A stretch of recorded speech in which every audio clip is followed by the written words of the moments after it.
West Philadelphia, born and raised. That's where my story started. Both my mom and my dad, by the time I was born, they were both faithfully practicing Islam. A lot of people in my parents' generation were influenced by that. Malcolm X was a huge figure in that because Nation of Islam was addressing the issues and the problems that the communities of color were facing.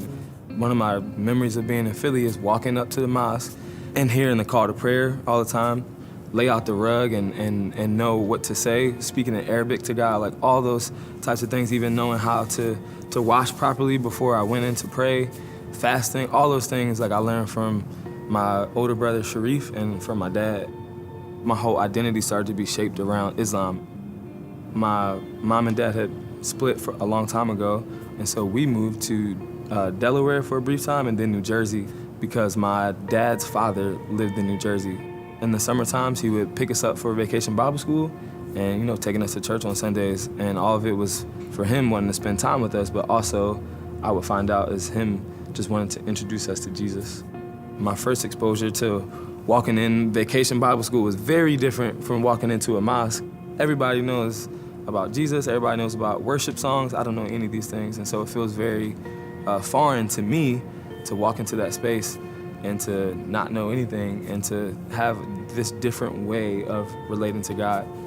My experience in Islam, for me, it felt like boundaries and burdens. Walking into a church and seeing so much freedom felt so much different.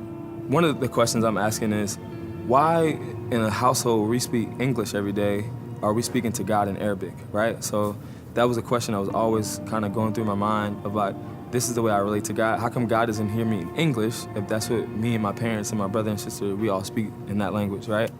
And one of the car rides that we took, my grandfather said to me, we get into this argument about who God is. Mind you, I'm 12 years old, but I'm very passionate about what my parents have taught me and what I believe about God. And so we start to get into this argument.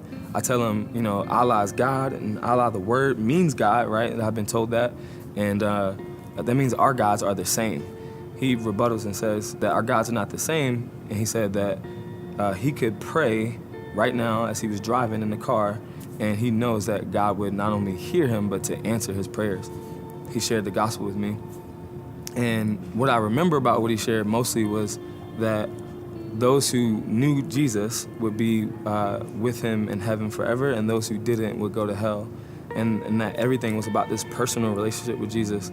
And so for me, I felt like I don't think I have a personal relationship with God. I think what I've had is not anything personal. It doesn't feel relational at all. I prayed that day to receive Christ and then asked a lot of questions because I didn't know all of what it meant to follow Jesus. My mom, she was disappointed. I told my dad, and my dad felt like his dad kind of stepped in where what I was experiencing was something that was influenced heavily by my grandfather and not necessarily my own. Whereas I felt like this was my own decision. And then my older brother had probably the most drastic response of them all. He just broke down crying the first thing when I told him. He had studied in Egypt under like Arabic scholars and studies the Quran and reads it in Arabic, and so he knows that at that point when I said that I had made a decision to now divorce myself from Islam, and there's no coming back from that. It was like betrayal, disbelief, and just unbelievable sadness. Yeah, it was hard because after I made that decision, I didn't automatically start going to church. I had a Bible, but I tried to understand it as best I could. Well, I feel the weight of my sin, and I feel like I need to go someplace where I can deal with that. And so when I've been moving into college, my mom ironically mentions that she saw a poster of a Christian fellowship that was meeting. And so I go, and they start talking about the fact that God loves us and he could love us in spite of our sin. And to say that God loved me despite my sin and that he could walk with me in the midst of something that I felt so dirty and so unapproachable and so just shameful was attractive to me. And so I left the meeting early, called my grandfather and told him like, I get it, I finally get it, And so things really started to change. And then I started to see what it looked like to really walk with Jesus intimately.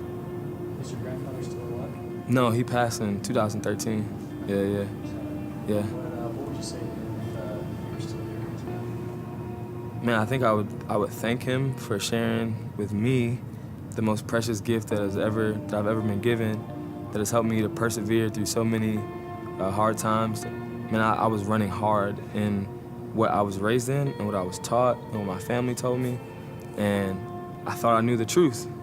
And all I know is that God found me, you know? Like, he came and sought me out. I found the truth.